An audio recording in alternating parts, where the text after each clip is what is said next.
할렐루야. 오늘 웨스트민스터 대의리 문답 64문입니다. 질문 이것입니다. 무형교회는 무엇인가? 답변은요. 무형교회는 머리 대신 그리스도 아래 하나로 모이며 장차 모일 택한 자의 총수이다. 이렇게 답변하죠. 무형교회다라고 하는 것은 볼 수 없으니까 그런 것입니다. 그러나 확실히 존재하죠. 그들의 이름은 생명책에 기록되어 있습니다. 그것도 적지 않다, 많다. 요한계시록 7장 9절 10절 이렇게 말씀합니다. 이 일 후에 내가 보니 각 나라와 족속과 백성과 방언에서 아무도 능히 셀 수 없는 큰 무리가 나와 흰옷을 입고 손에 종려가지를 들고 보좌 앞과 어린 양 앞에 서서 큰 소리로 외쳐 이르되 구원하심이 보좌에 앉으신 우리 하나님과 어린 양께 있도다 하니 이렇게 말씀합니다. 그럼 이 많은 백성들이 다 어디 있는가? 일부는 땅에 있고요. 일부는 저 하늘에 있습니다. 이 땅에 있는 무형교회를 전투적 교회라고 하고요. 하늘에 있는 무형교회를 승리적 교회다. 그렇게 말합니다. 일부는 이미 왔고 일부는 아직 오지 않았습니다.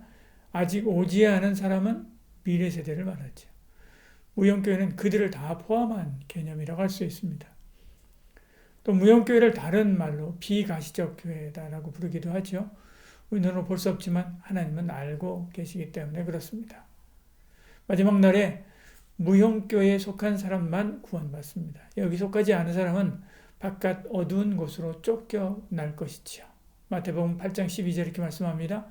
그 나라의 본 자손들은 바깥 어두운 데 쫓겨나 거기서 울며 이를 갈게 되리라. 무형교회는 답변 계속 이어서 이야기합니다. 머리 되시는 그리스도 이야기합니다. 누가 무형교회 성도인가? 그리스도를 머리로 하는 사람입니다. 에베소 1장 22절에요. 만물은 그 발 아래 복종하게 하시고 그를 만물 위에 교회의 머리로 삼으셨느니라. 그리스도를 머리로 했다라고 하는 뜻은요. 우리 몸의 각 지체가 머리의 지시를 따라서 움직이듯이요. 그리스도의 뜻을 따라 사는 사람들이라고 하는 의미입니다. 127시간이라고 하는 영화가 있는데요. 이 영화에서 주인공 혼자 오지를 탐험하다가 협곡의 돌 틈에 팔이 끼어 죽을 위기를 당하죠. 결국 자기 팔을 자르고 탈출을 하게 됩니다. 팔을 자르라는 명령을 머리가 하는 거죠. 다른 팔은 그 명령을 수행합니다. 그래서 살아나게 되지요. 머리가 명령하면 자기 팔이라도 자르는 것이 몸의 지체였죠. 이처럼 우리의 머리 되신 예수 그리스도께서 나를 죽이라고 하면 죽이는 것이 무형교회 성도입니다. 수많은 순교자가 주의 말씀을 따라 자기 생명을 버렸죠. 그리고 영원한 나라에 들어갔습니다. 성경 말씀대로 산다고 하면서 나에게 조금이라도 손해가 되는 것이 있거나 힘들면 순종하지 않고 자기 멋대로 한다면 그 사람은 무형교회 성도가 아니라고 할 수가 있죠. 무형교회는 머리가 되시는 그리스도 아래 하나로 모이며 하나로 모인다 이렇게 이야기하죠. 이렇게 그리스도를 머리로 한 몸을 이룬 사람이죠. 교회는 그의 몸이니 만물 안에서 만물을 충만케 하시는 이의 충만이라 이렇게 이야기합니다. 그러면 그리스도 안에서 통일되었습니다. 에베소 1장 10절에요. 하늘에 있는 것이나 땅에 있는 것이나 다 그리스도 안에서 통일되게 하려 하심이라 이렇게 말씀하는 것을 보죠. 성도는 하나입니다. 과거와 미래의 성도가 하나고요. 한국교회 성도와 우크라이나 성도가 하나입니다. 하나이기 때문에 같은 목소리를 내는 거죠. 초대교회 성도가 주장하는 것과 오늘 우리가 주장하는 것이 다르지 않습니다. 우리가 주장하는 것과 우크라이나 성도가 주장하는 것이 다르지 않지요. 우리는 다 그리스도 안에서 하나 되고 그리스도의 뜻을 따라 살기 때문에 그렇습니다. 또한 우리는 서로를 위해서 헌신합니다. 손이 발을 씻고 발은 손이 원하는 곳으로 데려다 주고 입은 손과 발이 필요한 에너지를 공급해 주지요. 우리 성도는 본능에 따라 서로 헌신하고 사랑하고 섬기게 되어 있는 것입니다. 성도가 서로를 향한 섬김의 마음이나 자세가 없다면요. 참 성도가 아니죠. 참 성도라고 할 수가 없는 것입니다.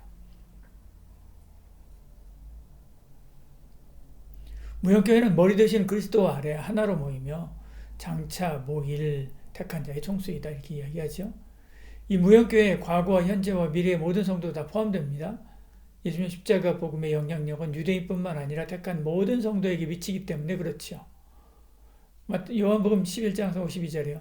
그 민족만 위할 뿐 아니라 흩어진 하나님의 자녀를 모아 하나가 되게 하기 위하여 죽으실 것을 미리 말함이라 이렇게 말씀합니다. 그럼 우리는 미래 세대를 위해서도 봉사해야 됩니다.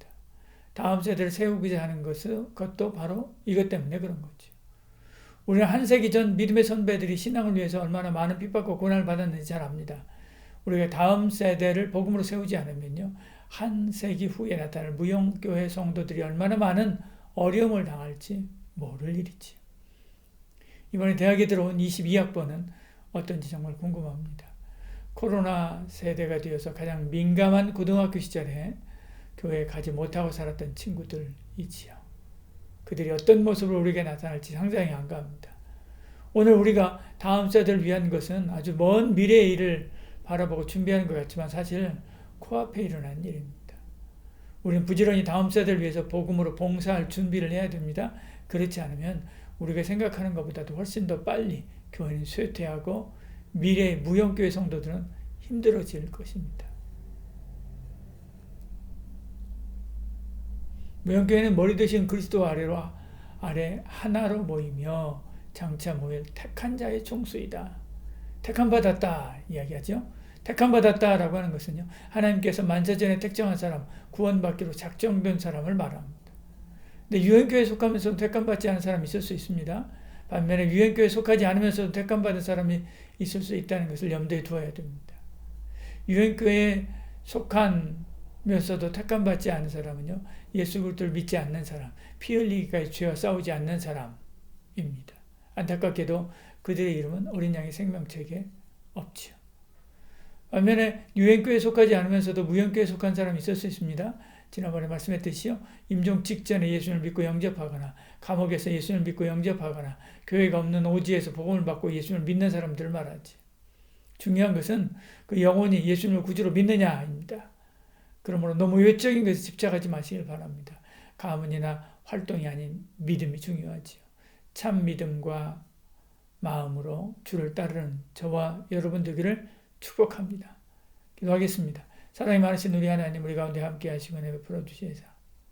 예수 그리스도를 참으로 믿고 그리고 나의 구주로 고백함으로 무형교회 성도가 되어서 서로 사랑하고 서로 위하고 서로 섬길 뿐만 아니라 궁극적으로 하나님을 섬기고 하나님만 따르는 저희들 되게 하여 주시옵소서. 특별히 머리 대신 예수 그리스도의 명령의 말씀을 쫓아서 죽기까지 하나님과 이웃을 사랑하는 삶을 살아가는 저희들 되게 하여 주시옵소서. 예수님 이름으로 기도드리옵나이다. 아멘.